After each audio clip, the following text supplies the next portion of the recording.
দিন পর শ্বশুর বাড়ি আসতেছি, শ্বশুরে গেল ফোন দি।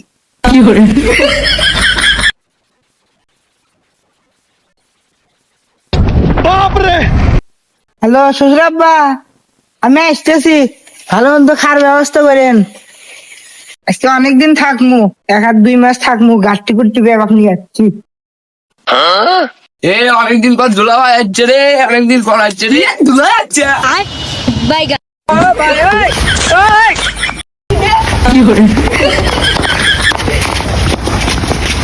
দুলা ভাই আপনি নাচেন কে? আপনি আসছেন দেখে আমরা নাচতেছি। ছেড়ে পেলাম না, কিছু জায়গা শালা আছে, মিষ্টি কাসন করে নিয়ে গেল গা। আমার আচ্ছা ভাবি ভালো আছো? দেখ তো ছেড়ে জামাই কি কয়, আমি আর ভাবি হইলাম কেমনে, আমি তোমার শাশুড়ি।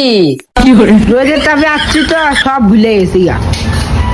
আমার মিষ্টি টেস্টি নিয়ে গেল তো ওই জন্য আড়াই লেগেছি। अच्छा ठीक है। জামাই খাইছো নাকি বাজ্যা খাবে? দেখছে কয় কি সব কিছু নিয়ে আইছি, গাড়ি মনে করছি 1 আর 2 মাস থাকবো। আচ্ছা না খায় কিন্তু যা লাগবো দুপুরে, তাছাড়া আসবে দেবো না। বুঝছি, আমার আর এটি থাকা হবো না, আমাকে এমনি পাঠাইলো, আমার আর মিষ্টি গোটা আইনে খালি লস। তাহলে জামাইছে আমার 1 পোয়া মিষ্টি নিয়ে যাচ্ছে, তা আবার কথা, থাকলি কি না থাকলি কি।